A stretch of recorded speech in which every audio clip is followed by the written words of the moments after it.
Guys girlfriend নোহোৱাকৈ চলিব পাৰি, কিন্তু বৰ্তমান টাইমত লাইনটো নোহোৱাকৈ 1 মিনিটো চলিব নোৱাৰা আনিছে। মানে কথাটো হৈছে এনেকুৱা।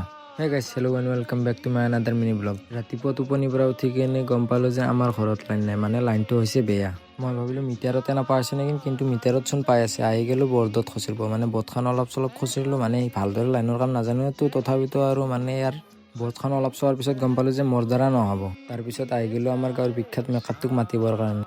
আৰু ফাইনেলি মেকাৰ আহিলে, আহি কিনে মেকাৰে সদলি আছে আৰু মানে কি বেয়া আহিছে কি বেয়া নাই তাকে চাই আছে।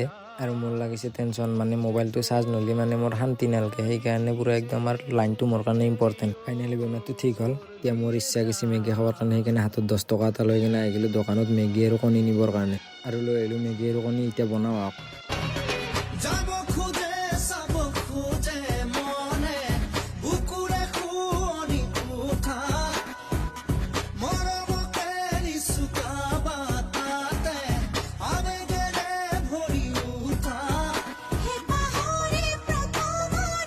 আৰু ফাইনেলি মেগী কমপ্লিট, এতিয়া খোৱাহে কথা আৰু মানে। আৰু কিছু টেষ্ট হৈছে কিন্তু গাইছ, মানে নিজে বনালেতো টেষ্ট হ'বই না।